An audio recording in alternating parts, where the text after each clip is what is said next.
So it is 5:30 and I'm calling this meeting to order. First, a reminder that meetings of the Select Board are meetings conducted in public. They are not meetings of the public.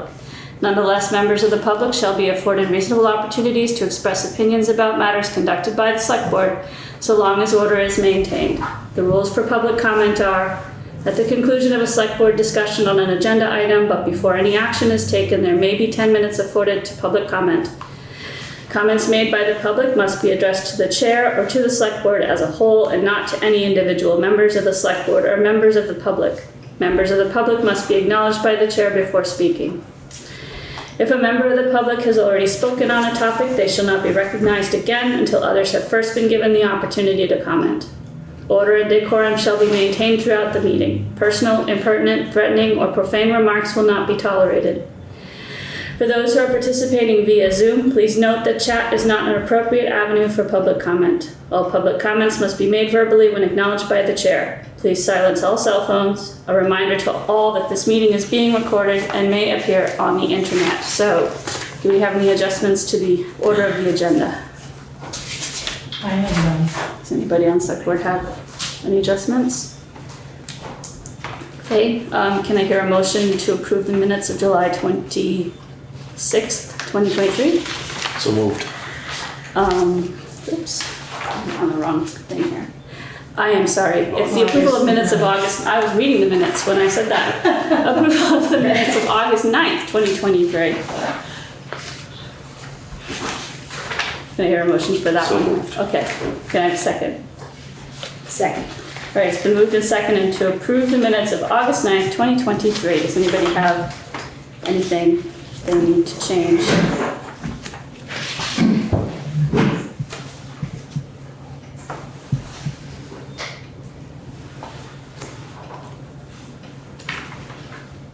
And I guess, Nate, you weren't, Yeah, well, yeah. you weren't here Stayed. on that one. Okay. Does anybody have any? No. All right, hearing none, all in favor? Aye. Aye. Any opposed? All right. Next, can I have a motion for the warrants? Make a motion to approve and execute the warrants to the treasurer upon completion of review. Is there a second? Second. It's been moved and seconded to approve and execute the warrants upon completion of review. Karen? Payroll warrant dated August 25th, 2023 in the amount of $25,566.50. So we still have lifeguards on this warrant. Okay. We also have the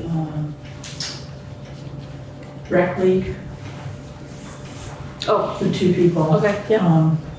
Rebecca and Libby North. Okay. Any questions on payroll? No. Moving on to accounts payable. Accounts payable dated August 18th through August 25th, 2023 in the amount of $136,565.39. On this warrant, you will see a payment to M&T Bank. That is for two loan payments, one on the exhaust system at the fire department, and the other one is the 2021 Western Star, and those are 3 out of 5 payments. Let me see what else is unusual. AP Triton, this is the first payment, starting the operations analysis per the contract. ESO Solutions for $8,985.24. That is the software program that is down at the fire department. And that is a yearly annual cost. And it actually, I noticed it did increase slightly from last year. Greenberg Associates Architects, $1,500 is for the town hall. We're working with him, we don't have date numbers, but we're also getting grant money for these services. So, Nice. So it'll Yeah. be reimbursed, okay, or at least part of it. yeah, pretty much we're gonna cover the cost. Okay. Vermont Life Safety LLC, $4,586.70. That is a new alarm company that we have switched over to.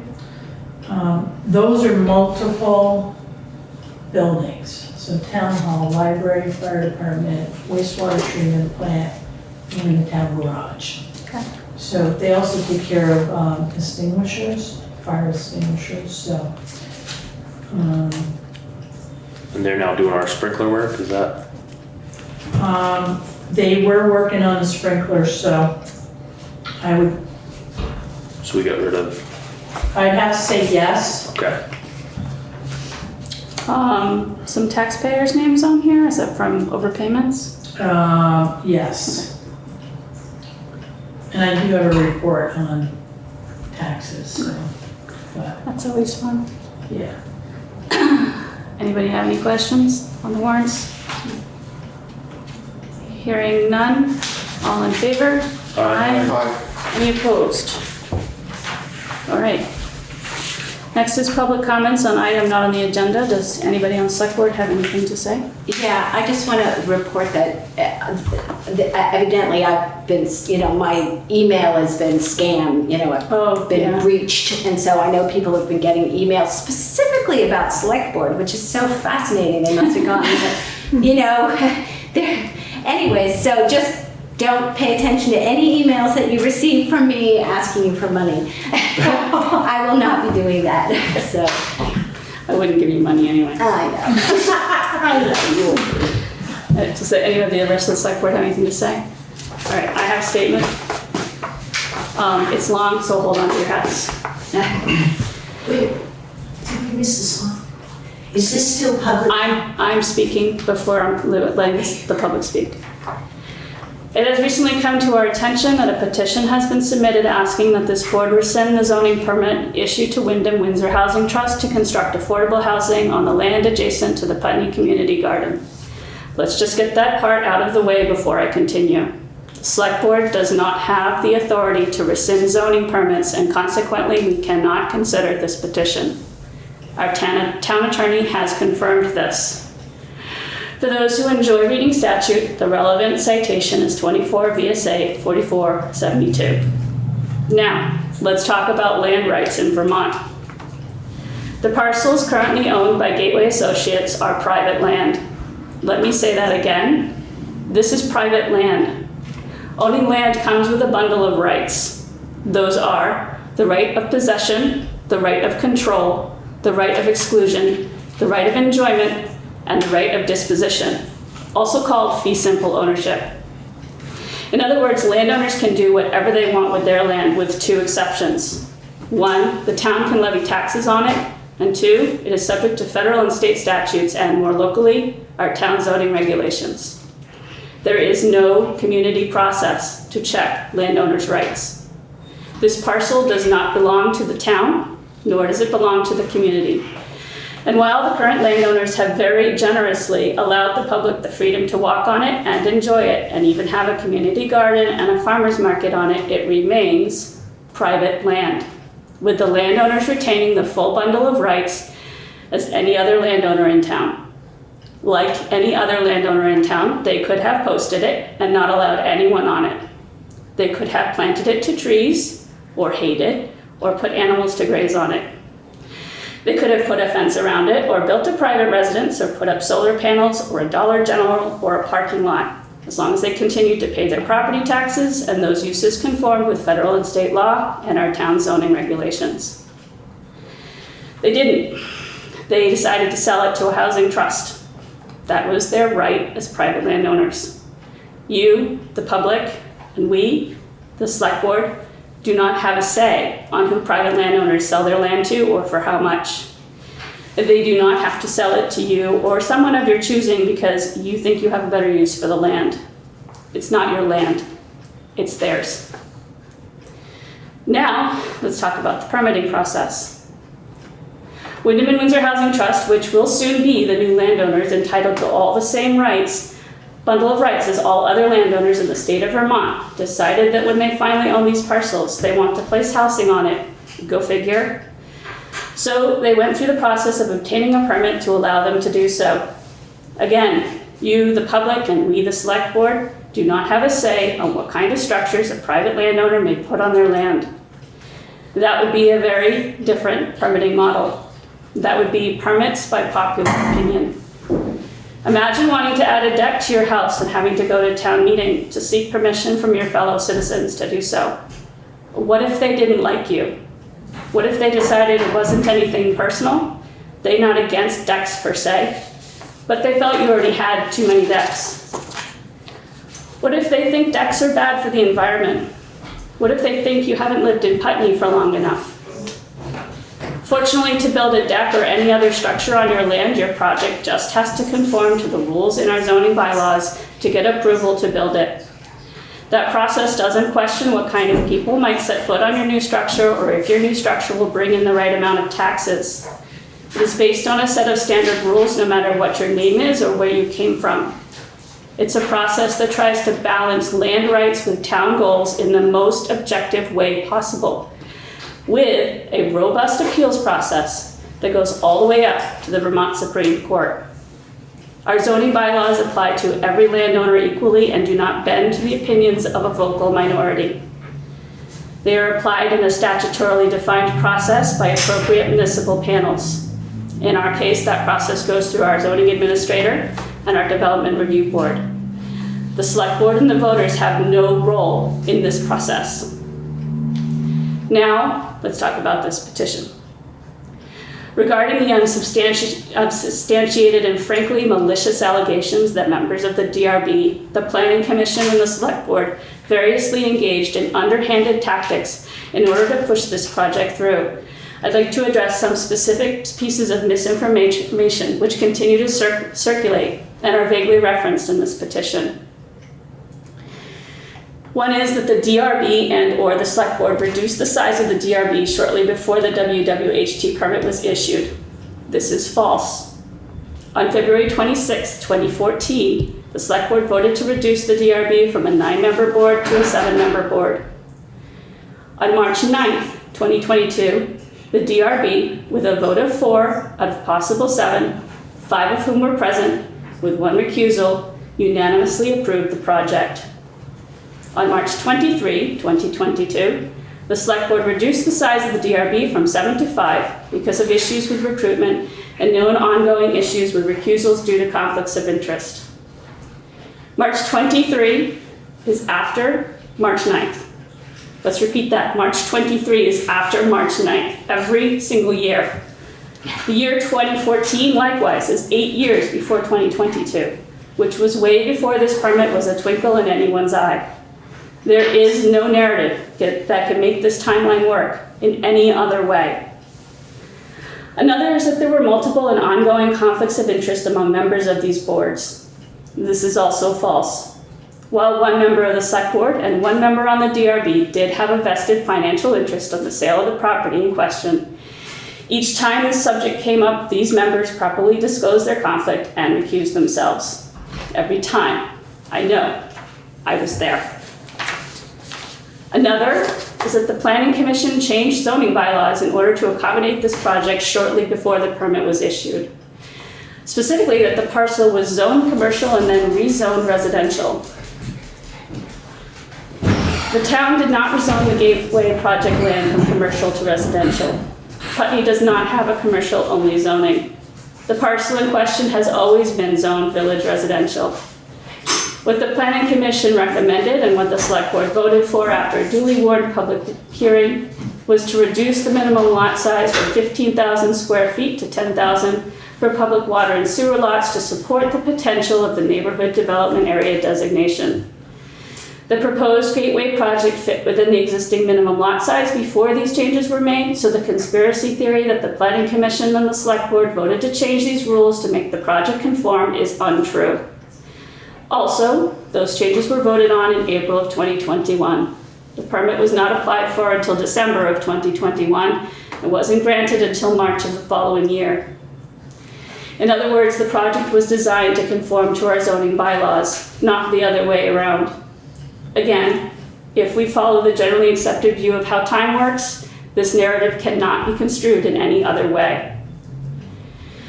Furthermore, while investigating what missteps there might have been in an effort to improve our processes going forward is a good idea, the remedy for any missteps in the original process has already been taken.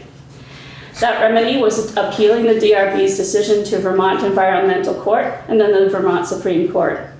Both courts reviewed the permit de novo, as new, and found it to conform to the Town of Putney zoning bylaws. When a court hears a case de novo, it is deciding the issues without reference to any legal conclusion or assumption made by the previous body to hear the case, in this case, our Development Review Board. This appeal process is designed to cure any issues that may have arisen in the original process. In other words, the courts upheld the permit approval objectively on its merits based on their legal interpretation of our zoning bylaws without considering the DRB's reasoning for coming to the same conclusion. Vermont Supreme Court was the last stop for this appeal. There are no other avenues left to appeal or rescind this permit. The court has spoken. Wyndham and Windsor Housing Trust has won the right to build the housing they've been permitted for on the land that they will soon own. Finally, let's talk about civility in public discourse. A recent post on Facebook directly targeted the members of our DRB in a sexist and ageist way. And many other commentaries and false narratives both on and off of social media for the past 2 years have continued to paint the entire town leadership as an evil cabal that is secretly in the pocket of a large, wealthy monopoly. The subsequent inevitable comments target certain areas of town in denigrating terms, using coded language and dog whistles which disrespect and stereotype the people, our friends and neighbors, who call those areas home. I have also heard of former and current members of our boards and commissions being verbally accosted while going about their daily personal lives in Putney and accused of making out financially and personally on this project.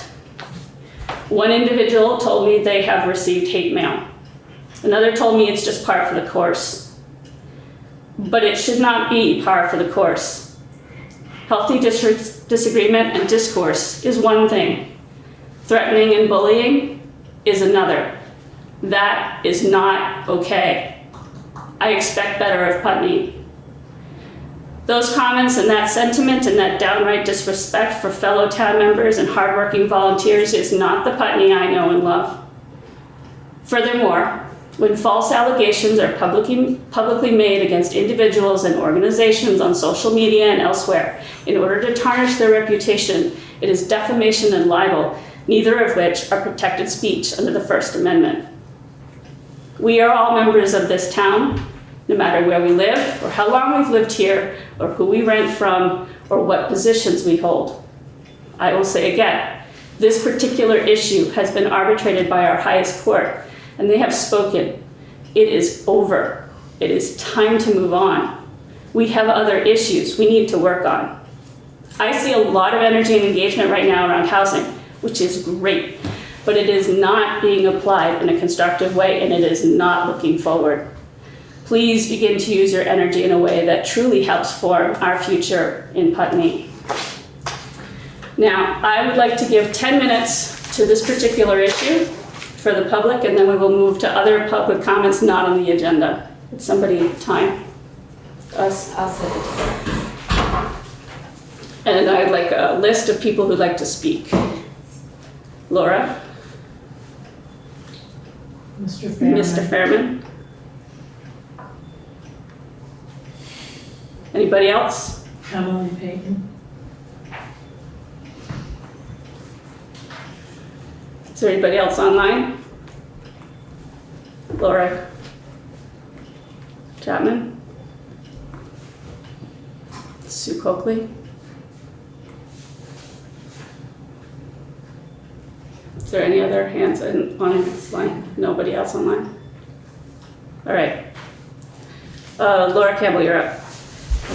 Yes, as a member of the public, not as an author of the petition, but as someone that has signed it and think that it's a fair and open comment on a public matter. I would like to take the 2 minutes it will take me to read it. Keep in mind that I've limited it to 10 and there are other people behind you. All right. I find that there are issues brought up in the petition that a lot of the public have responded to. And I think the most interesting response has been to the word extractive, which appears in the resolved section of the petition. I think you all have a copy? Yes. And people, I asked the same question when I read it. But I find that extractive means taking out something through a mechanism or a process that's specifically designed for that purpose. And I feel that what this cramping of the 25 units into 0.91 acres, which does contradict what our town plan says is a required acreage for a project this size, thank you, Harley, is insupportable. I feel that it is not good for the people that will be living in such close space. I live in a multi-unit facility myself, and it is a challenge every day. I look at my neighbors as teachers.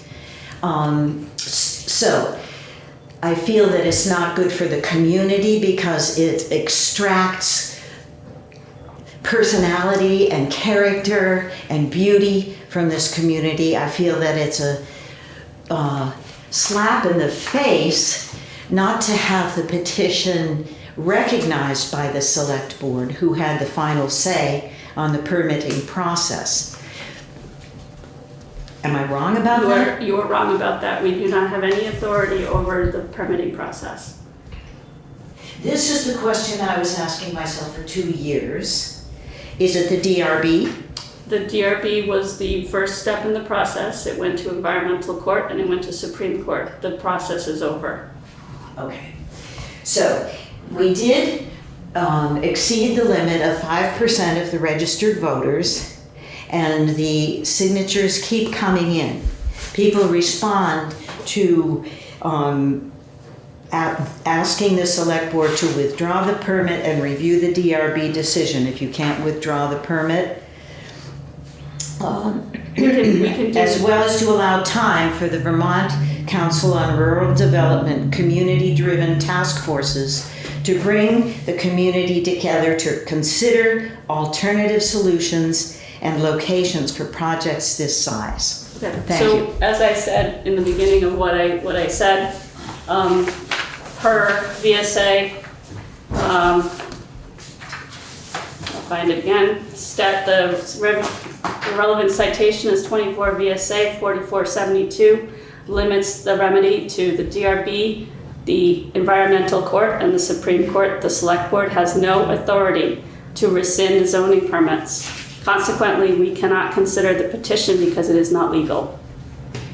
Okay? Mr. Fairman. You're at 3.5 minutes. Thank you. Thank you, Madam Chair. I shall speak quickly and be brief. First, I offer you my utmost congratulations for the statement that you have read. I've been involved as an activist in land use law in Vermont during 30 years. You have made history. And I only regret that it was not an actual item on the agenda, but nevertheless, you have made history. Now, as to the people who have signed the petition, the appellant lost before the Supreme Court of Vermont twice. What do you not understand about you have lost before the Supreme Court of Vermont? I'm now citing the Supreme Court of New Hampshire. The Supreme Court of Vermont would agree. They are the final arbiters of what the law means in accordance with legislative intent. And you think you can somehow be above the law. You are not above the law. Now, finally, I am a resident of Putney Landing and therefore am a Wyndham and Windsor Housing Trust tenant. I have legal standing.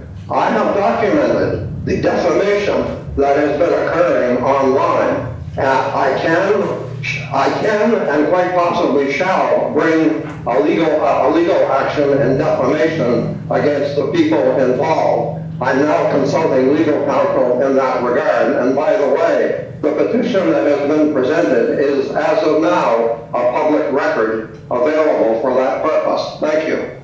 Okay, thank you. Emily Payton. Hi. First of all, the town belongs to the people. And I think that the issue that most strikes me about this project is the unfairness of the tax burden.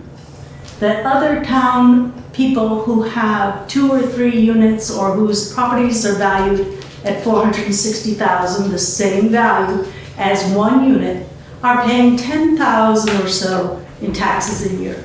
And each unit on this property, if I understand it correctly, is only going to be obligated to contribute $800. Now the town has, that's my understanding, because the entire $11 million or so project is only going to contribute $22,000 per year in taxes.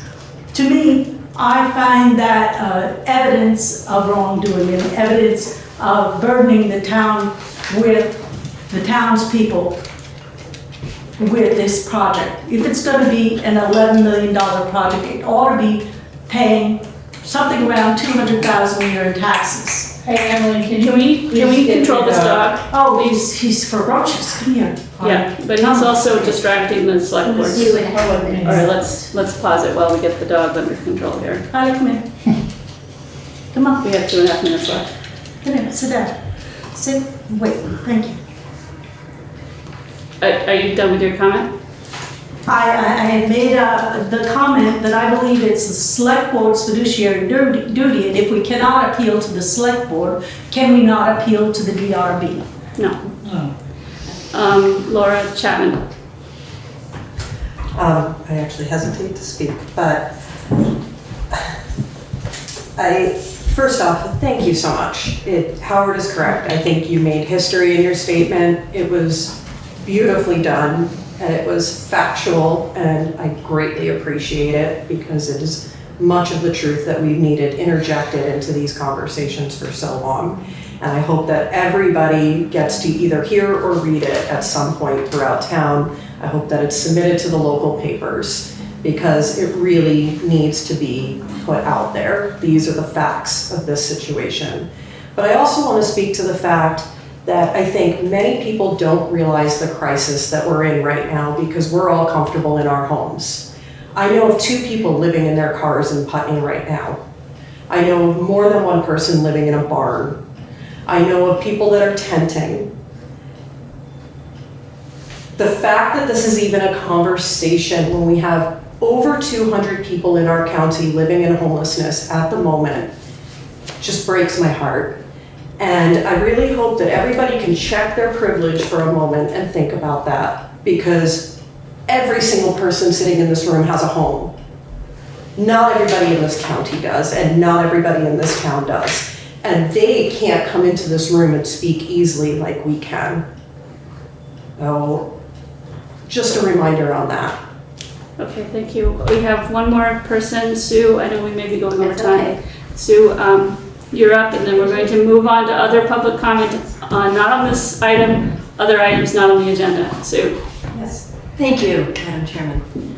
I will also say thank you very much for your statement and clarifying what the structure and process is. And I will also make a call for reconciliation.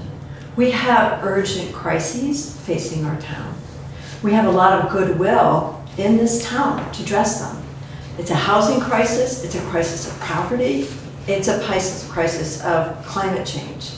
And we have the Our Future Putney effort, which is addressing these in very good ways. We have a new town plan that is addressing these issues in very good ways.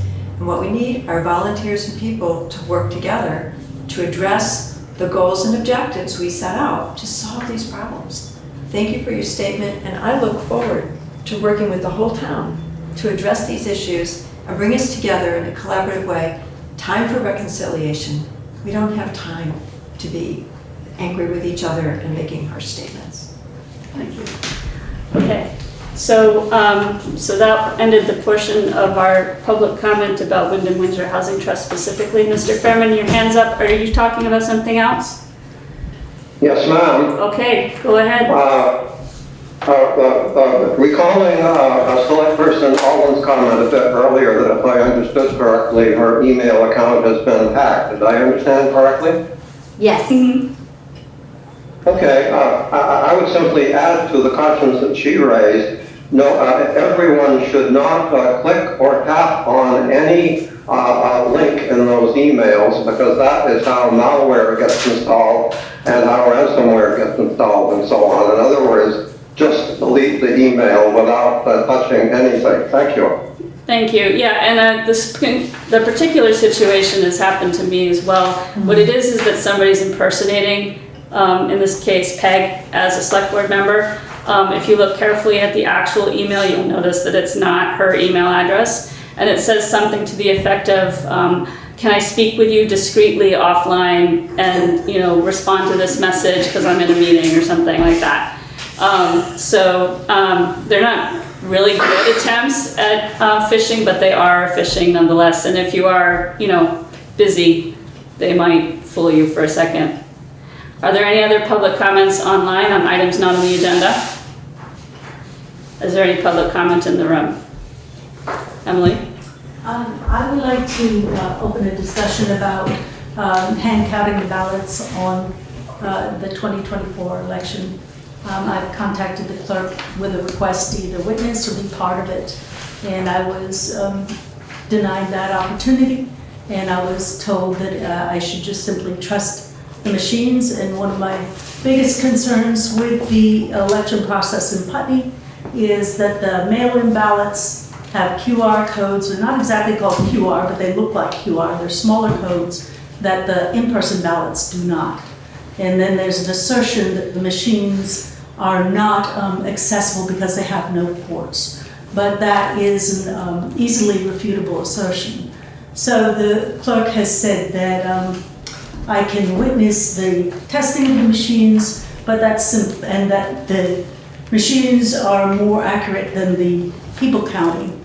However, I want to see the ballots counted. I want to be part of it. I want to confirm it, and I believe that would be an appropriate thing to do, given the issues with the machines and with the ballots. So I'm bringing it up now. Okay, so speaking of process, the Board of Civil Authority is probably the more appropriate body to bring that to.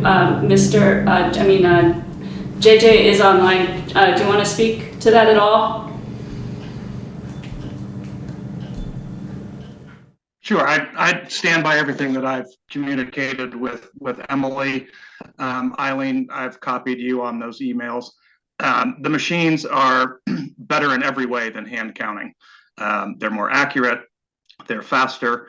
The allegations that Ms. Payton is making regarding interference with machines are just not true. I'm not going to chase after every conspiracy theory. If she wants to come to the Board of Civil Authority and try to convince that body that hand counting is better, she's welcome to do so. Okay, thank you. Hold on one second. Well, he's making false statements. I'm please follow let's follow procedure, however, okay? So Mr. Fairman has his hand up. Mr. Fairman?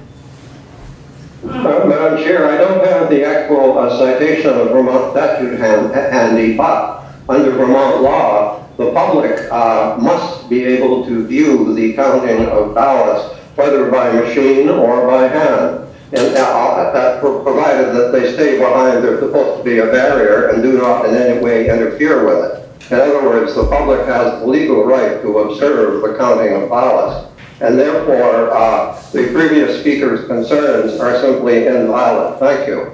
Okay, thank you. Emily? Yes, I didn't make any allegation except for that I did say that the ballots that are sent out do not look the same as the ones that we get in person. And that I believe that to have a secure election, we need to be able to look at the votes. I haven't made any allegation. I just said there's a potential of abuse. So please be corrected. Okay. And again, thank you for your comment, but this is not the correct board you don't need to convince this board, you would need to convince the BCA to change the process. So are there any other comments online? Are there any other comments in the room? Any other comments on the select board? Okay, moving on to the town manager's report. Thank you. So the first installment of property taxes were received. Currently, there's $198,256.78 outstanding. I'm going to remind people, if you're delinquent past years, that the Vermont Homeowners Association program is assisting folks who are still behind. We have a kickoff team meeting with AP Triton on Thursday, August 30th at 1 p.m. for the Putney Fire Department operations analysis. And then there'll be more information forthcoming after that meeting.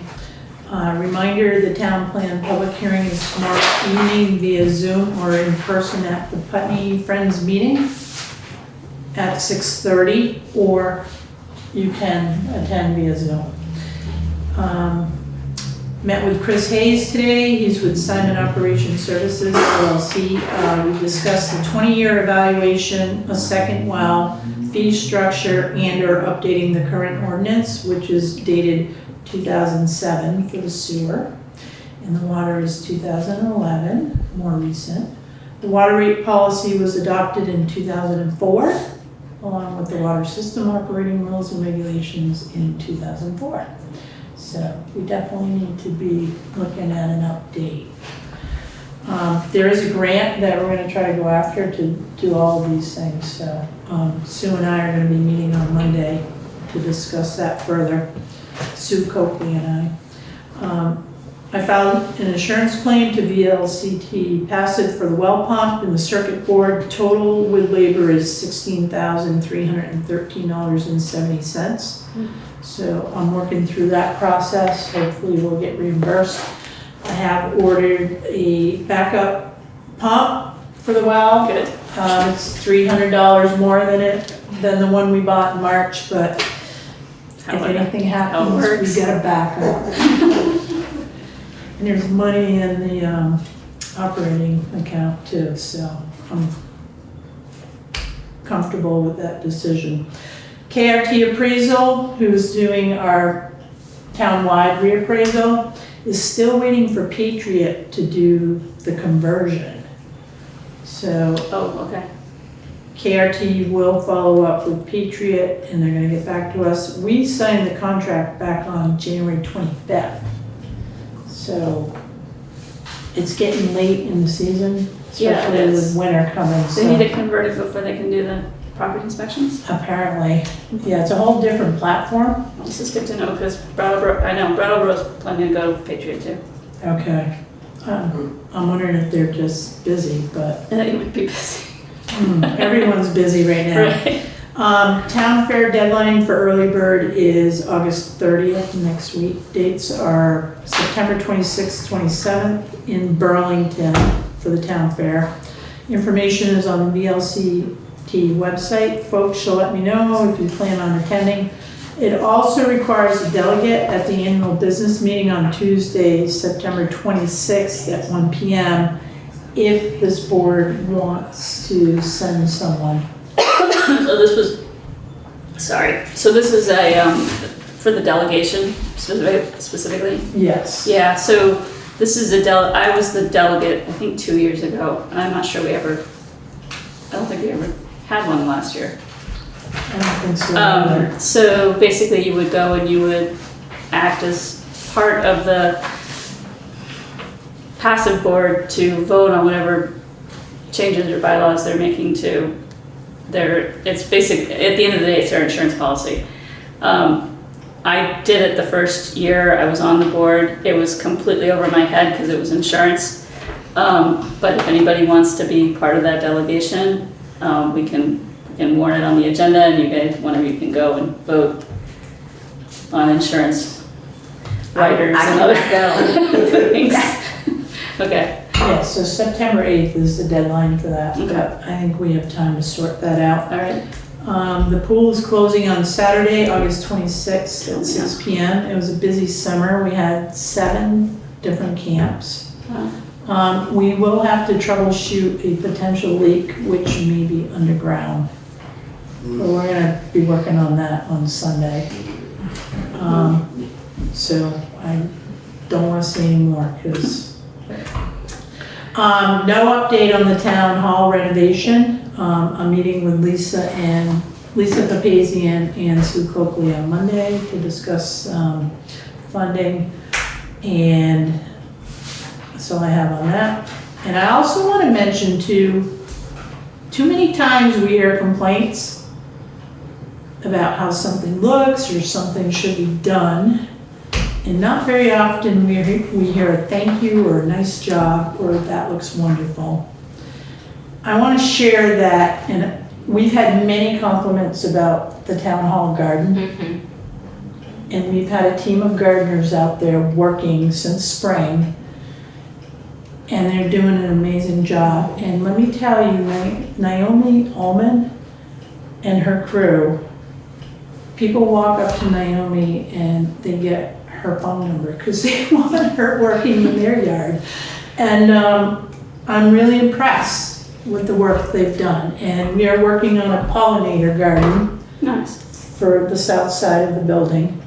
It'll only be, a section, but everything out front is gonna stay out front, and everything in the back is gonna get cleaned up. So their effort has been amazing, and I'm very thankful that they look wonderful. It's been a hard gardening season too, Yes. so that's Yeah. doubly impressive. Yeah. But I just want to say that because it needed to be said. Are you? I'm done. Okay, comments online, Mr. Fairman? Madam Chair, just to clarify with our town manager, two brief questions. How many wells are we actually using right now? We have one public well. Now, one municipal public water source well. Do we have a backup well? Not yet, Mr. Fairman. We will Okay. be working Now, on so that. therefore, please go ahead. It's part of the town plan. It's in the draft town plan. And it's been on my radar for a couple years now. And that's something Sue Coakley and I will be talking about to try to get some funding to have a feasibility study done. I can tell you my conversation with Chris Hayes today, there are some abandoned wells in Putney, depending on how many gallons per minute they can produce. We might be able to get them operational. There's a potential for one site that has a well right now that is producing about 125 gallons per day. If that site goes on municipal water, we would probably be looking at that well. So there's a few options right now, but we just gotta put our ducks in a row. But I would comfortably say in probably a year, we would know what we were gonna do. But yes, we're definitely looking for a second water well for Putney. Thank you, and I should add at this point that as usual, you're demonstrating your mastery of our town affairs, which is especially impressive because unlike corporate executives, you don't have a large staff to whom you can delegate everything that needs to be looked at. So you have it in hand, which is truly impressive. But my other question was simply, you referred to a backup pump. Do So I understand therefore that we have a pump in the well, and then we have one spare in case we need it? That is correct, Mr. Fairman. I guess we recently used our spare to replace the pump that died, so we have purchased another one as a spare, having learned our lesson. Okay. To have a spare. Yes. So good, so we do have a spare, because I remember that was quite sudden, as I recall, it was a lightning strike. It was. Yeah, well, you never know with those, so thank you. You're Okay, welcome. thank you. Any other comments online on the town manager's report? Any comments in the room? Any questions or comments on the select board? Moving right along to boards, committees, and commissions, we are going to become the water and sewer commissioners A couple minutes. for a couple of minutes. This is for 101 Main Street. So in your packet, you have an application for allocation and connection for municipal water for Susan Nephew.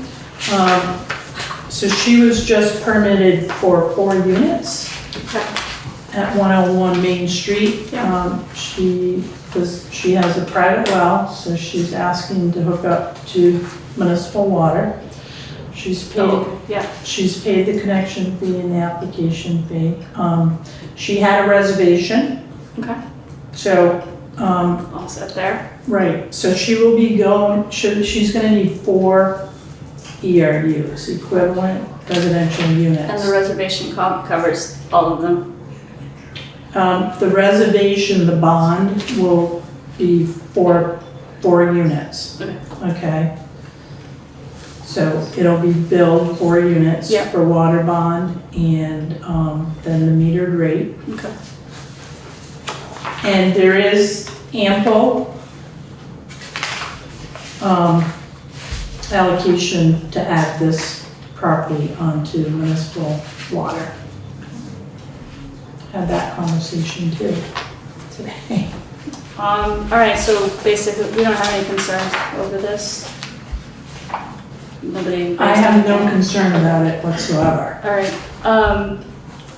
is there any comments on the select board on this? But, can I have a motion can we do both of them at the same time? You can do both.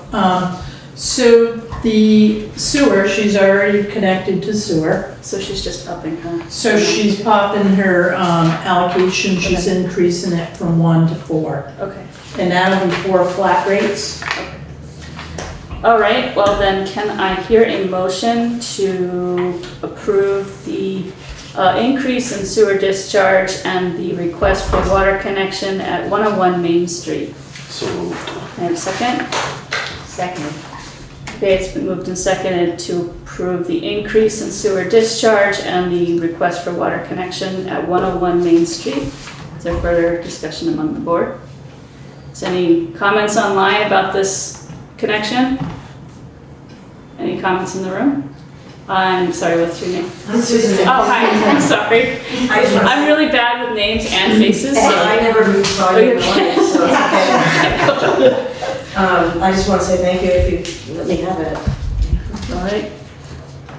Sue? I will just say this is very much in line with the town plan and the direction that we hope we will see more of as housing is expanded, and thank you for your work to do that. Okay. Is there any other comments online? Any other comments in the room? Any discussion among the board? Hearing none. All in favor? Aye. Any opposed? Okay. I'll be in touch with you, Sue. All right, super. Okay? Thank you. Yeah. Thank you Thanks. for coming. Thanks for sticking around. Yes. All right. All right. Okay, so moving to select board items, new business, we have a request to close a section of Carroll Brown Way on October 14th, 2023. I think that's you, Ruby, right? Yes, it's, Okay. so I'm Ruby Matthew, and many of you know me, but you don't know that I am employed by the co-op. I have a small job there, and I work for the general manager, and I provide administrative and other support through to the board. This is Alan Strong, who is the chair of the board. Ed what's his last name? Oh my God. Powers. Ed Powers. Ed Powers is the general manager. He couldn't be here tonight, so he asked me to come in his stead. I do have something to hand out. Is that okay? May I approach you? So this is a brief description of what the request is, followed by a few maps that might be instructive. Essentially, every year the co-op, which is a member-owner owned organization, they have an annual meeting. And the annual meeting has typically been in next stage in the past few years, but the board has a vision of making a celebration, bringing it closer to the co-op, and as that kind of progressed, I think Ed's vision was to close the road to allow space. In part, the deli is, in the future, the deli may actually provide food, but currently there's some staffing ups and downs, and so having potentially food trucks, that's not the request here, but that would be something we talked to Karen about. But having food trucks come and provide food to our members, and so the window of the meeting is 2 hours, from 12 to 2, but because of just what's been learned by road closures in our town, the road closure would begin at 11 for setup and would end at 4 in order to allow for stragglers and getting trucks out and such. Ed did, at the request of Karen, speak to someone at Vermont V-Trans, who did not have any objection. It's not their road, and they didn't really care that much. And I did, at Ed's request, run the map and the whole plan by Tom Goddard, and asked if he had any concerns or objections, and he replied and said he didn't have any concerns with the road closing. And as it says on the first document, this would be on a Saturday, which is October 14th. The road closure that is being requested is from 11 to 4. Okay, is this a public event or is it just for Great question. members? So it's open to all members of the co-op. What we have discussed is that anyone can attend. So if someone's coming and they want to come in, they're welcome to attend. So you're not going to double check our member numbers? We will be providing some, or the vision is that we're providing some type of a meal ticket to members. Okay. And then if someone wants to come and pay for a ticket to food trucks, we will probably be doing that. But we wanted to make sure we had all these ducks in a row before going further down that path. And it is just that small one-way road closure. So it's not going, people will always be exiting out the co-op. And just to articulate it, because people on Zoom don't see the map, the road closure would be from directly in front of the co-op, from Route 5 to just before the driveway of the co-op. So it's the small section directly in front of the co-op. Cars could still exit and enter the co-op parking lot, and Alice Hallway Drive would be completely clear, and that would be the alternate route. And half of Carroll Brown going up to Old Route 5 would also be clear. So it's a pretty minor change, especially since that's a one-way street, so it stops one-way traffic. But it's still a road closure. So It is. Okay. All right. Does the select board have comments or questions, concerns? Yeah, sounds fun. Karen? So I do I got your have, name too. Sorry. I do have a couple questions. Okay. So 100 members at most. What about parking? Great question. So just as a preventative measure, all the employees and the board will be parking at the park and ride, most likely, just to make sure that there's as many spots possible. We are going to encourage people to carpool as well. They can use street parking all around the Holloway Drive, to Old Route 5. I know there was some concern, would we need someone to help cross from the park and ride?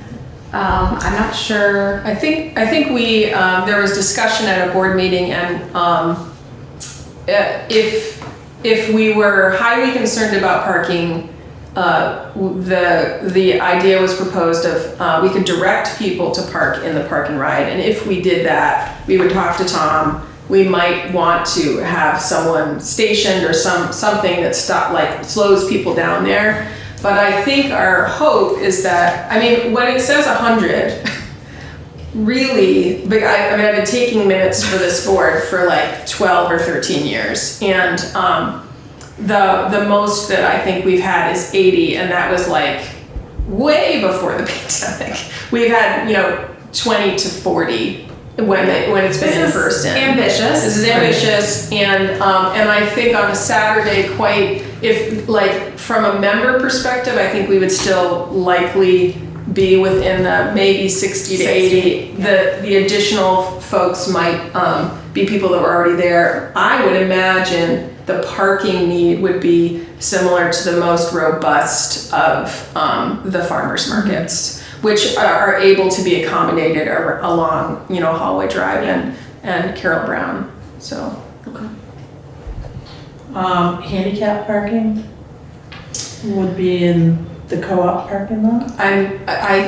We have two accessible parking spots, and they would continue to be accessible. I don't think that Ed has envisioned anything additional. We don't have any signage that would be an addition, so I would imagine those two spots would be they're clearly signed as accessible. Okay. So at this point, you're not asking for our Putney Fire Department, you're not asking for extra help? No. Okay. No, and I think like I said, the only thing that was potentially envisioned is if there was a concern or a need to use the park and ride, we would be activating, kind of talking to Tom about what do we need to do. Okay. The only comment I have left is, so food vendors, food carts, mobile carts, Putney does require a permit. It's a transient business permit. What I'm willing to do, and I can talk more with Ellen and Ruby,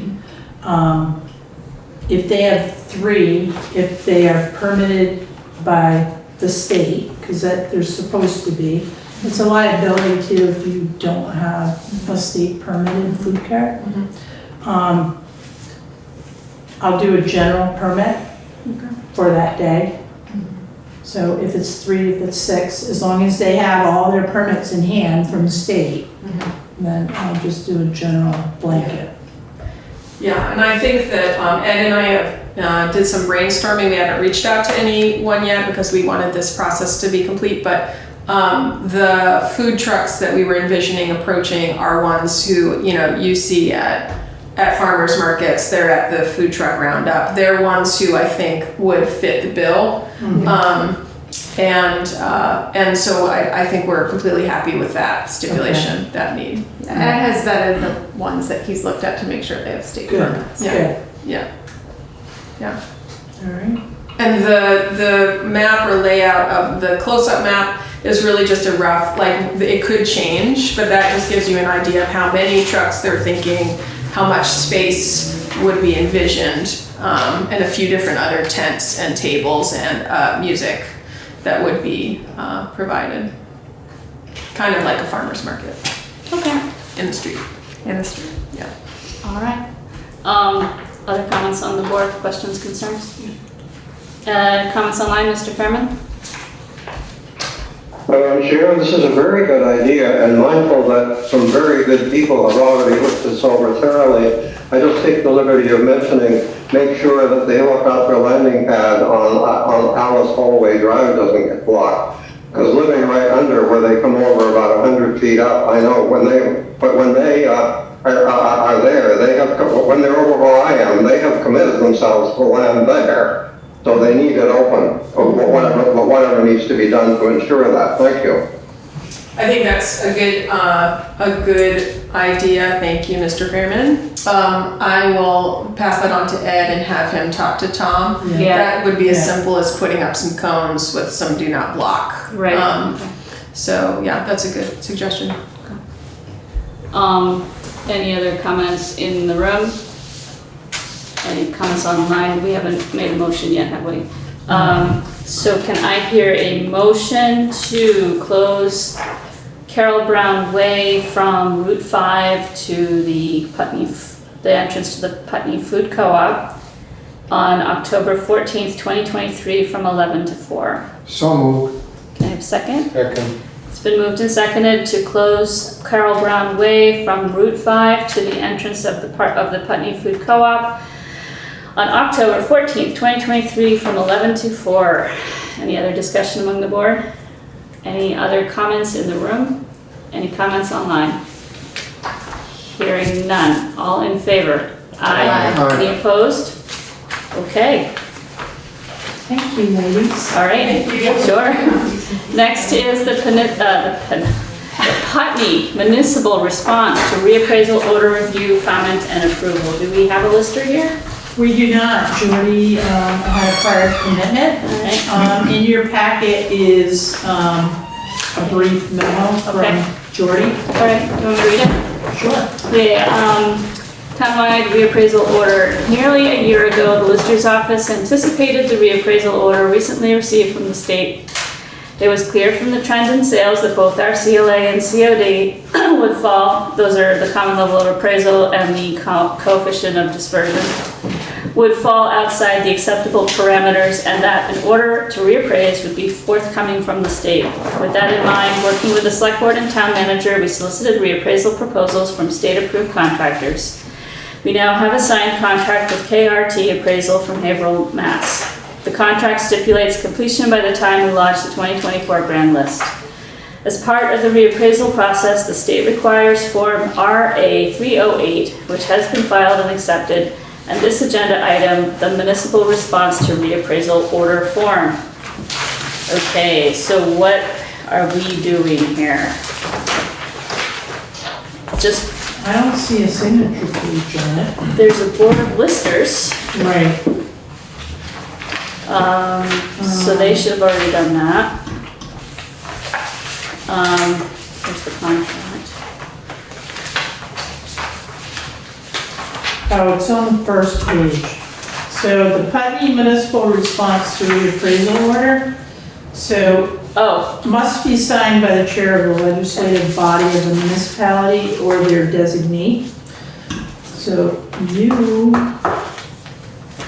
as the chair, Can sign it, okay. can sign it. All right, well, can we have a motion to accept the Putney Municipal Response to Reappraisal Order and authorize myself to sign it?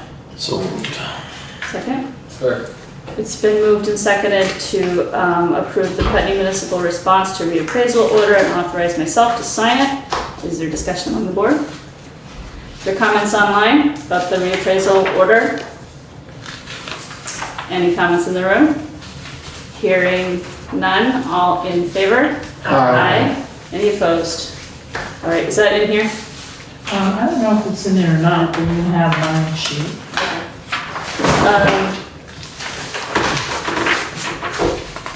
What's today? 23rd. Oh, that's right, it's 8/23, 23. Okay. You?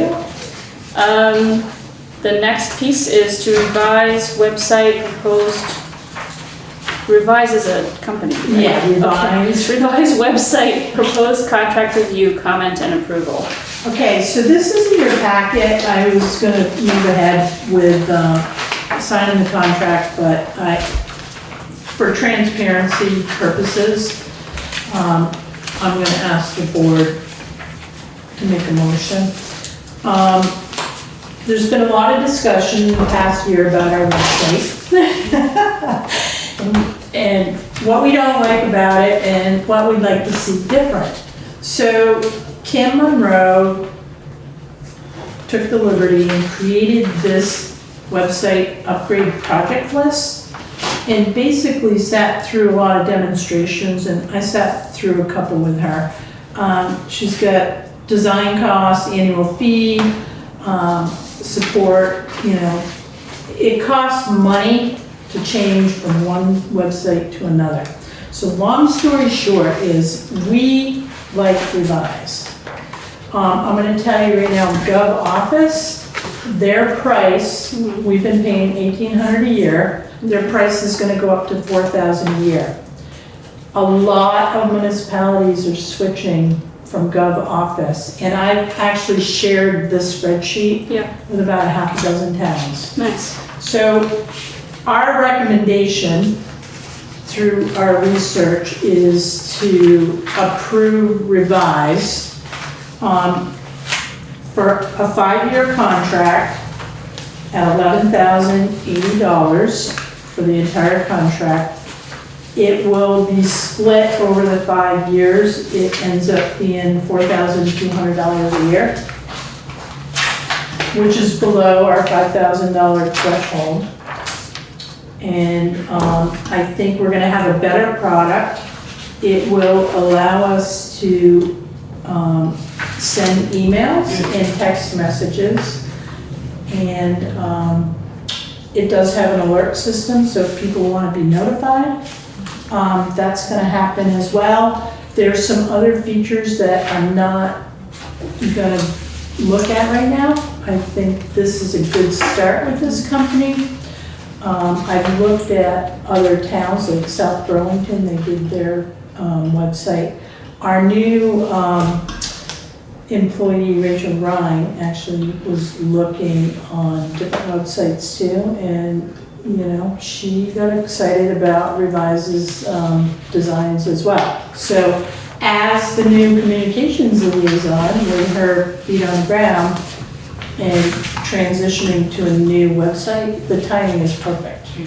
So I'm recommending that the town go with Revise for a new website design. And it will be a .gov, Okay. not a .org. Brattleboro is doing the same thing. Yes. So are they handling the initial design? Yes. Okay. And presumably they're also handling the DNS complications that are going to occur from going to .org to .gov? Yes. Okay. Yeah. So they're handling all that stuff in the back end. We don't need to fuss around with that. No. Okay, cool. And it's our new communication. What is her name, Rachel? Rachel Ryan. Rachel. Mhm. And she's gonna be the one to kind of spearhead this and. Yeah, so Rachel will be taking over the website, and she'll be posting all the agendas in the minutes, and for all the boards, commissions, and committees. And any social media platforms, she'll be in charge of. And we're gonna try to bridge the gap from town government to the community and see if we can bridge that communication gap. Excellent. Content migration, because I know we've gathered a lot on our current site. Is there a process for that? So it will pull some stuff forward. Some of the older things, maybe not. So we'll have to, have a cutoff, but until we can actually get into the transition process and know what we're looking at, I can't tell you what won't come forward, but I'm gonna do my best to get like all the maps and, any history, like the last 3 years. For the past couple of years. Yes, yeah. But yeah, it's not gonna just cut it off and start new. We're gonna have to bring some of that over. But is that part of their process? Yes. Okay. Yep. All right. Comments online, Mr. Fairman?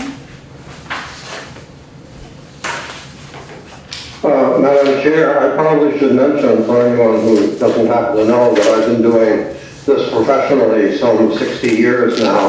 2 questions for our town manager. First, have they provided a testing plan? And second, have they provided a transition plan?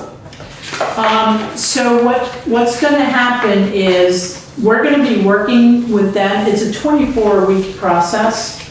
So we'll be working with them, and then we're gonna test it before it goes live. So we're comfortable with what we're gonna, like, turn out to the community. So I think too, I mean, this is a first for me, so I'll be part of it as well, but I don't know what it looks like right now, Mr. Behrman, but I'm sure if we have questions, they'll be willing to work with us, so, yeah, just, it's a whole different platform. It's nothing like we're used to right now. Madam Chair? Yes, Mr. Furman. In that case, I would take the liberty of adding that they clearly have not presented a testing plan, a transition plan. Our town manager has told us that it's something they're going to work on. Well, I can tell you with absolute certainty that where projects go wrong, and we read about some of them in the news, if they're really big systems, is because they did not plan, and you would not believe how great detail testing and transition. So it appears there is none at this point, and I'm quite willing to take a look at the proposal and offer some constructive suggestions in that regard based on my professional background. But at the present time, they have not secured us against those possibilities, which is where projects always go wrong. And if they're going to go wrong, this is where they go wrong. And we read about it in the news all the time, both here in Vermont and nationally. Thank you. So in the packet is a timeline summary. There is, yeah, I'm just reading it now. So initial meeting, communication strategy, phase 2's discovery and design. Quality assurance testing. Right. Site management development.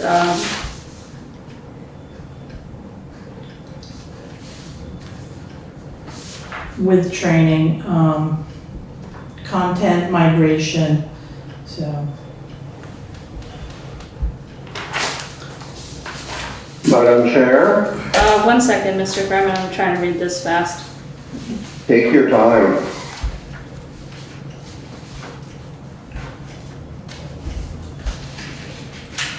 I mean, I happen to agree because I've also worked professionally in this field for many years, that we do need to make sure that that the new platform is going to work, and also during the transition period, there's going to be some transition there. As I mentioned, going from .org to .gov, that's can be done seamlessly behind the scenes, but it does require some detail. So maybe before we go ahead and sign this, maybe you could clarify that one piece testing. Yeah. Mr. Fairman? Yes, Madam Chair, thank you. Yes, I realize you are a colleague. And basically all I'm saying is so far all we have heard is subject headings, and the subject heading we both know is not a plan. And we both know what the details are, but unlike you, I am retired, so I can make an arrangement with the town manager to take a look at it and quickly say, well, you know, you need to know this and you need to know that, as a series of questions which they can go ahead and answer. I'm sure they can answer the questions. I'm not questioning their professional competence. I'm just saying we need to know this up front, because this is when you anticipate problems and prevent them. Thank you. Okay, thank you, Seth. So I'm willing to share the proposal with Mr. Fairman. I'm 95% sure that they do have the process in place, but it is not explicit in this contract. So so just I guess just double check that there's a robust testing plan in place. Okay. Any other? I'm sorry, Sue. I'm very happy to see this moving forward. And thank you, Mr. Fairman, for your comments. I've done this process to an organization, and I've had that same issue of testing and transitions where things can go wrong. But I would just say, from a planning commission perspective, as we shift to a different domain, .gov, it's a great opportunity to provide email for those working in the planning commission and other board committees, so that we don't have to use our private email. Right. It actually is Right. difficult for others to use their private email for town work. We heard, well, you articulated earlier, I mean, the problems that people have had sometimes of that difficult. Yeah, I mean, it still happens, but yeah. But if you have a proper place to do your business, it's also more secure for the town, because all of those communications are now directly property of the town. Right. On the planning commission, I actually have a separate folder. I have to put all my emails in. Nobody's checking, but I'm required to do that. That's why I created a separate Gmail account for all town business. That's right.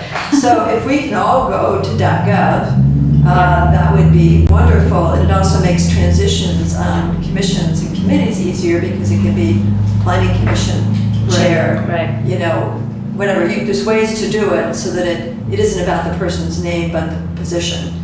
So I think that would be an advantage to be able to make that change. The other thing that I hope this will enable, and I know this is something our town manager is very interested in, is the ability to do a kind of newsletter type of thing to the community, which I think will be huge, because I think people will feel better served and better connected. So I hope that this will enable a newsletter function in addition to an email capability. There is an app for the newsletter that we elected to. That's wonderful. Yes. I know you're interested. Yes. Just highlighted, that's another perk of this whole Right. effort. So that's my comment. Great, thank you. Mr. Furman? Madam Chair, I can offer a pro tip here. On some websites, you've seen that instead of offering an email address, they have a web form that you fill out. Now, when this happens, this is not actually an email that shows up in your inbox. Typically, they're routed to a spreadsheet or something like that, which precludes spam and precludes phishing. And so nobody's, no one's email address is put at risk, and it's very, very simple to set up a web form. So it actually is an extra level of security that our website probably should have. I'll take a look at that when I'm looking at it. Thank you. Okay, thank you. Are there comments or questions among the board? Do you want us to vote on this, or? Can you vote on it with we contingency that, you know? Okay. So can I have a motion to accept the recommendation of the town manager to enter into a contract? Yes. With revised custom design? So moved. Okay, do I have a second? So it's been moved and seconded to accept the recommendation of the town manager to enter into a contract with revise. I guess it's just revise, right? Right. Is there further discussion among the board? Oh, and authorize Karen to sign it. Friendly amendment? Oh, yeah, sure. Okay. Wait, you want to sign it? No, sure, Okay. sure, Karen. All right, is there further discussion among the board? Is there comments online? Any comments in the room? I just want to say I'm really excited about this. This feels like a big deal. It feels like a really big deal for the town, and the relationship between town with the big T and town with the little t, and I'm so happy to see this happen. Good. Yeah, it'd be cool. And Gov Office is a bear, so I'm. Yes. All right. So, is there no further discussion? All in favor? Aye. Aye. Any opposed? Okay. Next is Leadership Southeast Vermont 2023-2024 request to attend, and that's you. Yeah. So it has been recommended that I attend the same Leadership Southeast Vermont Summit that Karen attended last year, and I would love to do so. I was just wondering if the town would be willing to sponsor me in that. So it's 9 classes in southern Vermont, except for you're gonna go to the State House, so but there's carpooling and all that good stuff too. But it's $950 to do this leadership course. You're gonna get a certificate. But for me, it actually, it's a bigger picture for me because it touches on social agencies, nonprofits, education, and justice system, state house. That was one of my favorites. And overall, it gave me a bigger view with government. And, you know, for me, it was well worth the money. And I think for any like leader, new leader, young leader, I think, yeah, it'll bring them up to the next level. Okay? Question, where does this kind of thing come out of the budget? Like, do we have like a select board line item? You don't have a select board. We're talking his pay. Yeah. We're taking his bag back. No, it usually comes out of the town management part. It'll come out of our training budget. But I think moving forward for the 25 budget, I am gonna create a select board, like general department, so there can be training, because as this board changes, more training may be required. Yeah. And I think there needs to be funds in there and not taken from different departments. Yeah. That sounds like a good. I support both of those things. That you take it out of the current training Yes. line. And I then we increased put that something in. line. Yeah. So this year I increased it by 1,000, so we do have the funds in there. Okay, cool. I assume that at the previous trainings that we've taken have come out of there. Yes. So it's not new No. to do that, okay. And the other thing too is if we go over budget and I can justify it, I'm okay with that. But I think it's really exciting. I think it's important that we support each other in getting training that we need. Yeah. and it starts in September. Okay. So get ready. Hit the ground running. Yes. I know that Karen got a lot out of it when, Yes. when she was doing it, so I think it's a good program. What do we need to do? We need to authorize the Yeah, just- expenditure? Yeah. And is it an actual sponsorship, or can you? No, it's just, we'll have to go online and sign them up Okay. and just, I'll put it on the credit card, he'll be good to go. Okay. Comments online, Mr. Fairman? Madam Chair, simply go for it. I would also take the liberty of suggesting that any other select person who has not received similar training seriously consider this or equivalent training, because it will be money extremely well spent. And one of the reasons is you will have a network of people serving on other select boards, which of course networking is how Vermont works. You will be in the loop everywhere. Thank you. Can I add to what Mr. Fairman said? Resources and networking was a large part of this leadership. So it will broaden anyone's,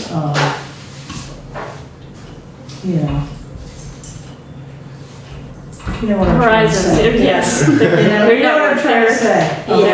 Yeah, cool. So All right. I think it's a positive. Okay. Can I have a motion to approve the expenditure of $950 to send Nate to the Leadership Southeast Vermont 2023-2024? So moved. Second? Second. Okay, it's been moved and seconded to approve the $950 be expended to send Nate Snell to the Leadership Southeast Vermont 2023-2024. Any further comments on the board? Any comments in the room? Any comments online? Hearing none, all in favor? Aye. Anybody opposed? All right. I assume I had to abstain from that. Okay, well, yeah, sure, well, I mean, I don't think you had to, but you can vote to send yourself to something. It's like you can vote for yourself, right? Yeah. Select board, that was that. So select board unfinished business, we have the community service appropriation policy draft 2. Review, discussion, and approval. Did that make it in here? Mm-hmm. It's here. Where is it? There it is. All right, so it's not red, so I'm not sure. What did I do? Oh, it didn't. That's okay. Let's see. what are the changes? What are the changes? Okay, well, the first thing was I changed Do you want mine? Do you want my copy? Yes, can I have that? All right, so the first thing I did was I changed the title, which I think was long and cumbersome, to just the Putney Select Board policy on funding of community services.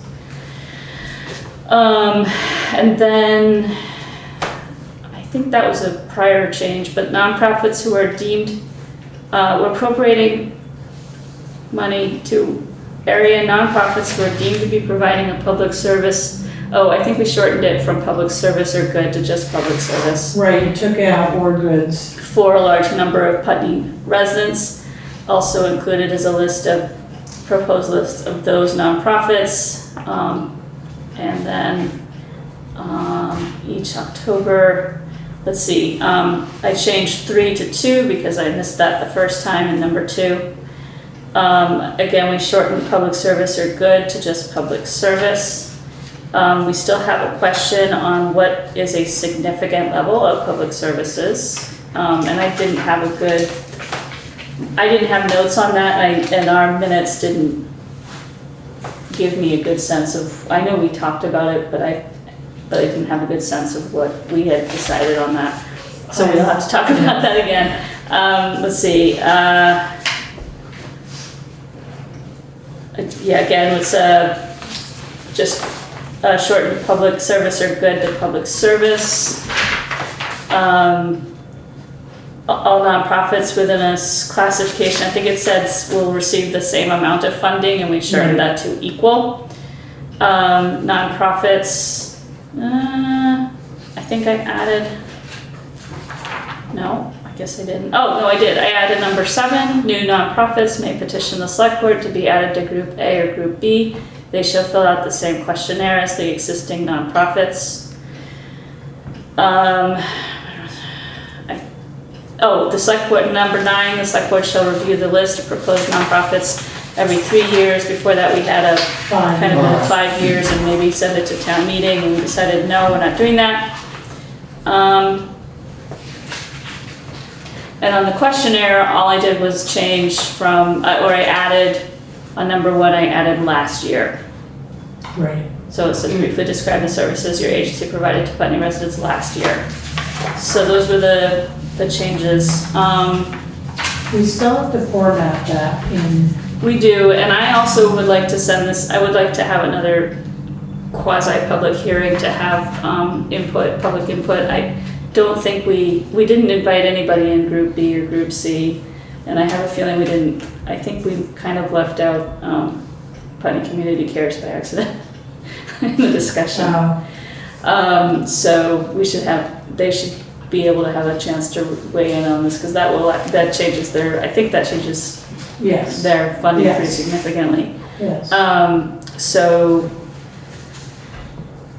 I don't know what we want. Do we want to talk about significant? What do we mean by significant level here, or do we want to table it to have a more public discussion later? I think getting some public input would be Okay. a good idea. Yeah. On that one, I just have one other, I think this is looking great. We're getting it. We're getting so close. The only thing I would suggest is number 7, to give those new nonprofits a timeline. When are they supposed to submit the questionnaire?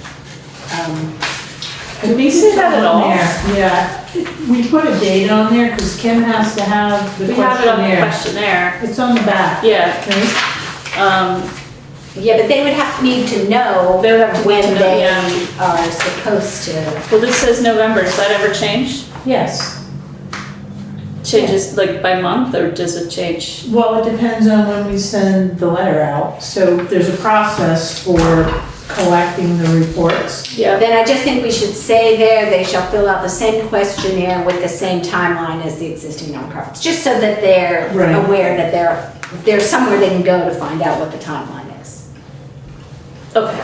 I mean, I don't know if that's the right way to do it, but I think that should be stated there. What did you just say? Sorry. I missed- That they You brought- will submit the same questionnaire As existing nonprofits. as existing nonprofits using the same timeline as outlined on the questionnaire or something like that. All right. When you look at it again, it'll Yeah, come up with a hopefully better way of saying it. Maybe not. You never know. It depends. But All right. I think you've really got it down. Okay, cool. All right, yeah, so let's put this on the agenda for the next meeting. And let's all try to reach out to the people in Group A, Group B, to at least give us written comments on this proposal, so that we can have a little bit more input. I feel strongly that this policy really does need to have more input than is currently in the room here. Laura?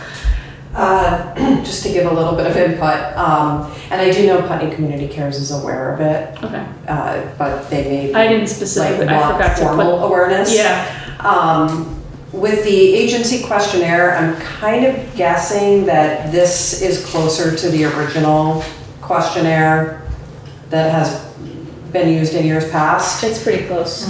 I think that you may want to, and you've done incredible work on the policy, like having tried to tackle that in the past, it was not an easy nut to crack. But with the questionnaire, it feels like some of this could be really tricky for some of the agencies to answer, or misleading for them to answer. So for example, like Putney Community Cares could easily answer number 2 is 100% because they only serve Putney residents. But Next Stage and the food shelf, Next Stage I imagine would have a very hard time answering this question. Sure.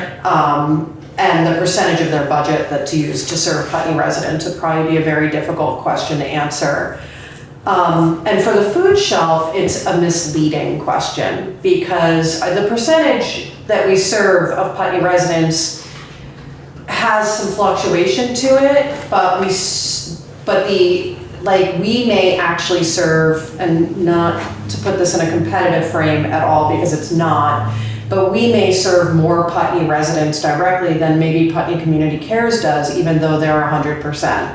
Does that make sense? Mm-hmm. So I just urge you to take a look at the questions with that thought in mind and consider that maybe they need to be more of a, there needs to be more of a story told here, rather like with the data, or the data questions need to be skewed a little differently. Okay. I think our original, when we were trying to get to the question of what constitutes a significant level, I think that's where we were coming from here. I take your point though. I don't think we're gonna ever, I shouldn't say this, I don't think there's ever gonna be a time where we say, well, the food shelf should be in Group B because they only serve 20%. I guess it's possible if somebody wanted to read this in that way, but that wasn't my intent actually was maybe more of those questions for Group B. That's what I was wondering, maybe there should be 2 There separate might questionnaires. be, maybe that's, yeah, maybe But that's. isn't it part of our job is to figure out who is in Part B and who is in Part A? I thought Part A was strictly Putney and Part B was anybody outside of Putney that serves Putney residents. These are Putney-based, Group A is at the way that it reads right now, Putney-based nonprofits who provide a public service. So that is that is So it something really based is in Putney. geography. Yeah, more than anything else. Yes. But that's really the only criteria that puts it in A. Okay. Yeah. Right. Sue? I have just one thought as you're wrestling with this question. It's about impact. And if you phrase it more about what is your impact in Putney and allow them to provide that response in an appropriate form, you can be looking at impact, because it can be a large organization with a small impact or a big organization with a small, it doesn't matter what size the organization is, it's really about impact. And even if they're serving other communities, if it's a Putney impact that's significant, and you can decide what that kind of significance is about impact. So just a thought to reframe it. Okay. Do we want to add a question, a free form question into that? Well, wait 1 minute. Well, first of all, we're talking about changing the language from significant to impactful, really.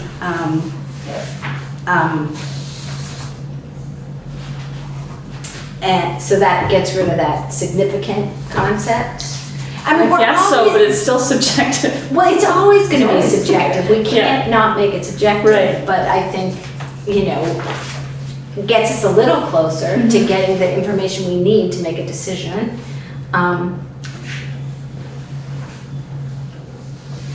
So, percentage of clients.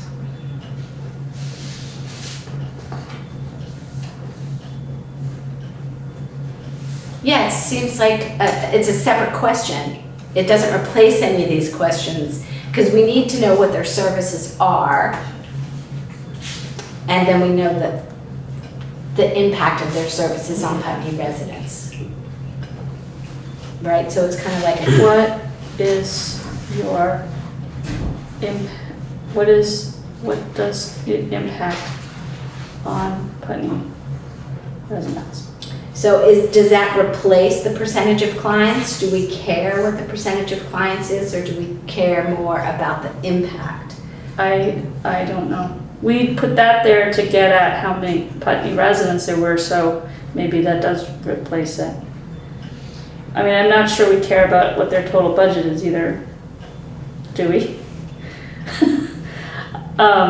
Let me add this as a question in here, and then we can look at that and decide whether we're just taking out percentage of budget and replacing it with that question, or whether it's an additional question. I guess more information is more information. So,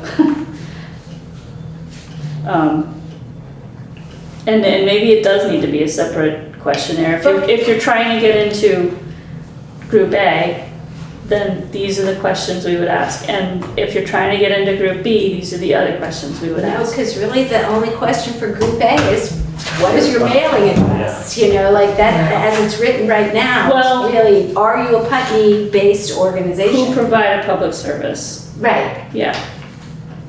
right, but so, Well, we could change that too.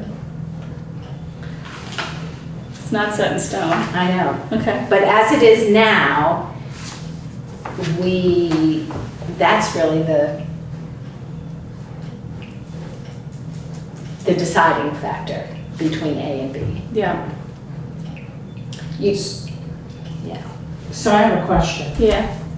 All right, so 2 questionnaires is just gonna be like, That's a mess. Yeah. it's gonna be a messy, it's gonna be a mess. And Group A, if they're Putney-based, does that mean other Putney-based community services agencies might apply? Yeah, if they can prove to us that they are providing a public service. Okay, so I guess you're gonna have to like figure out how you're gonna like base significant. Or Right. I know. So I mean, yeah, this is like the inclusion of community centers into this policy kind of threw that part off a little bit. I feel because in my mind, things like the food shelf and Putney Community Cares are no-brainers. They're Right. basically providing what used to be a government service. And so the town should spend money on those services that used to actually be government services. The other ones are more amorphous to me, so. Right. So we could change the definition of Group A. We could make a separate group for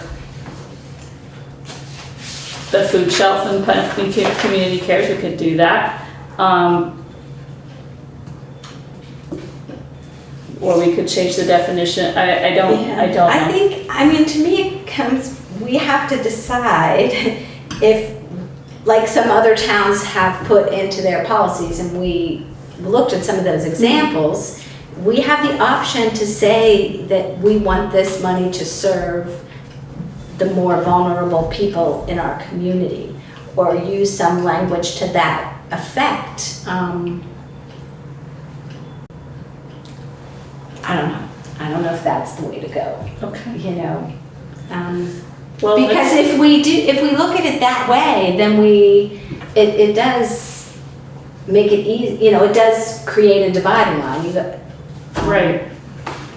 But it may leave like a community center out, maybe. I don't know. Right, unless they can make a case for how the, you know, like what is the purpose of this? What is the, you know, it's kind of gets to the underlying value here. You know, what are we trying to do?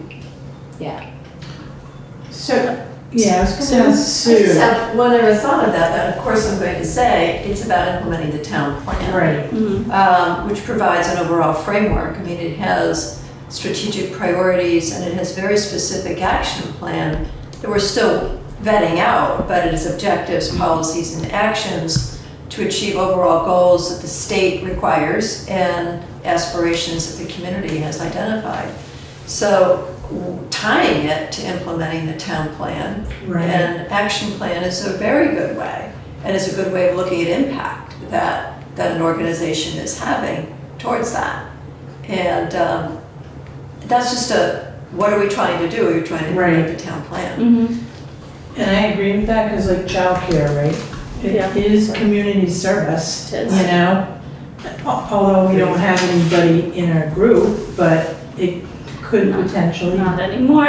Right? Right. So, I mean, I think Sue's comment should be, you know, considered. I mean, we've been working on that draft town plan that's an 8-year plan. Right. So,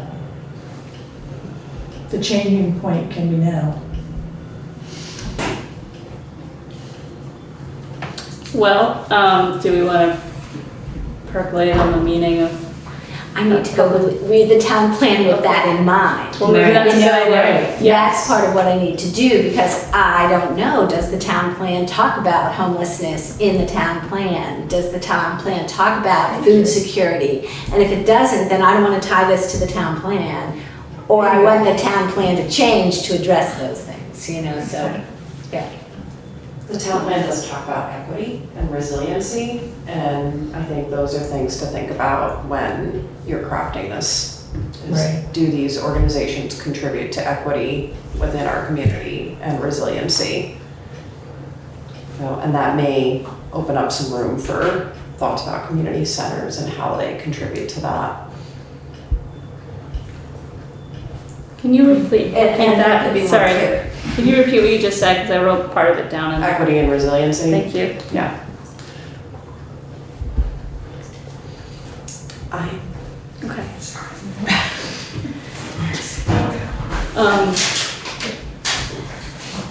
Comments online, Swift? Hi, I guess another lens we could look at, I'm not necessarily proposing we do this, but the Declaration of Inclusion, as well as our like non-discrimination policies, have these lists of marginalized groups, and the piece of, I don't know if we would want to tie it directly into serving members of those groups, but it's another way to look at it. The Declaration of Inclusion, I think, is a bit more exhaustive in our non-discrimination policy. Would be a way a lens to look through. Okay, thank you. Is there other I have a bunch of notes here, but they're not I'm not necessarily gonna change anything in here, unless you guys want me to.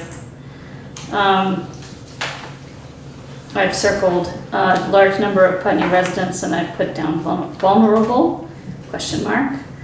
And then maybe possibly adding something to what Laura said about equity and resiliency.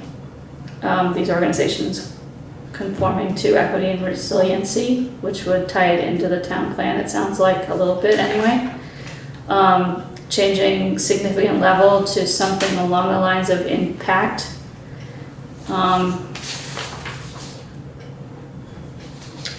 I don't know what I wrote there. Using the same, what? Oh, timeline, okay. That's for the number 7. And then I also have on the social agency questionnaire, right now it says 4A, what is the impact? What is your impact on Putney residents? Do those sound like changes we want to make or try to make? Come back next time? Yeah? Okay. All right, I will try again.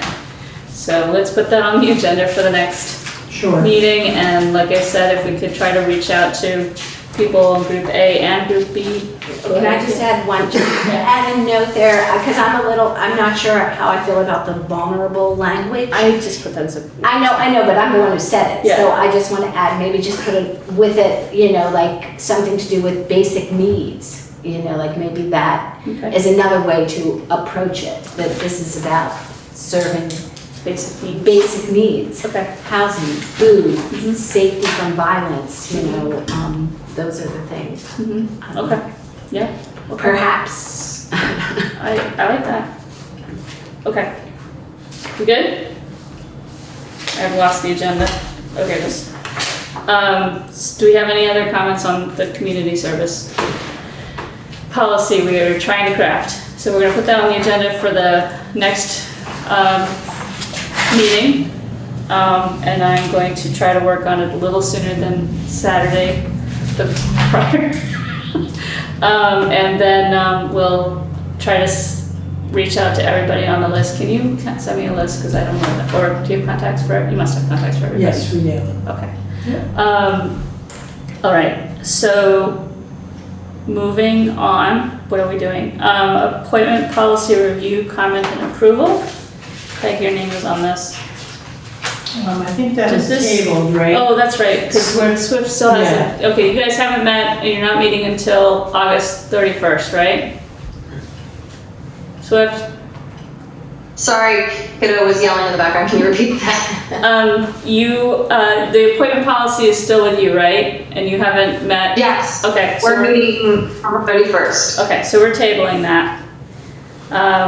Okay, so then the next piece is select board reports. The reports on here are flag policy and non-working holiday calendar. Both of those are still with the Equity and Inclusion Advisory Committee, I believe, right? Yes. Okay, so again,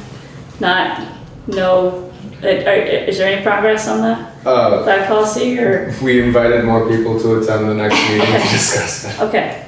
All right, so we're gonna, so both of those things are still works in progress, but there has not been any movement on them. Does the select board have any other reports that they would like to share? Anything else that's not on this list? Comments online, Heather? Just because we're coming up on the 90-day mark next week for the timeline on that flag policy, what are the other options? There's no, we didn't, I mean, I said it as a direction. We didn't vote on a timeline, so they're doing the best they can, and it'll get done when it gets done. They know it's a priority. Okay. Did you have something to say? Okay, we were looking at me, you had something to say. Okay. No. All right, Heather, your hand is still up. Did you have another comment?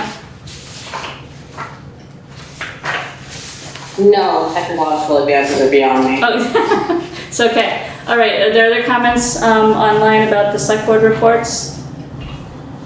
Any comments in the room about the select board reports? So do we need an executive session? No, we do not. All right, so does the select board feel the need for executive session?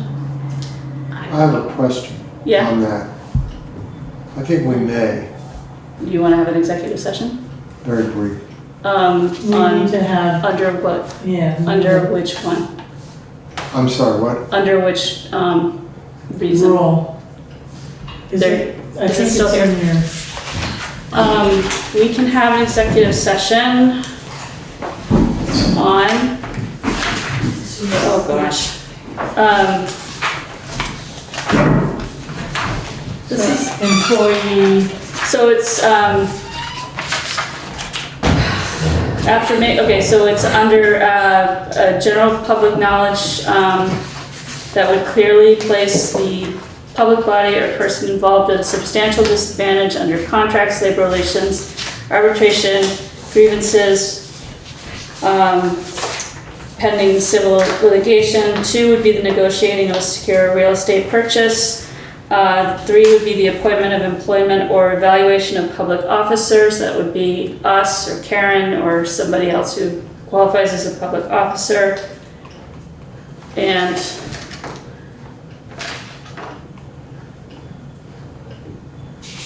that might be it. As you articulate that, maybe we don't need one, Okay, okay? do you want to talk offline? Yeah, Okay, all right, so we don't need an executive session.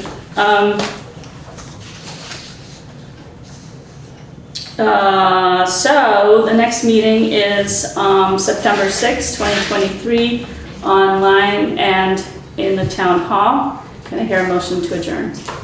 Motion to adjourn. second. All in favor? Excuse me. Aye.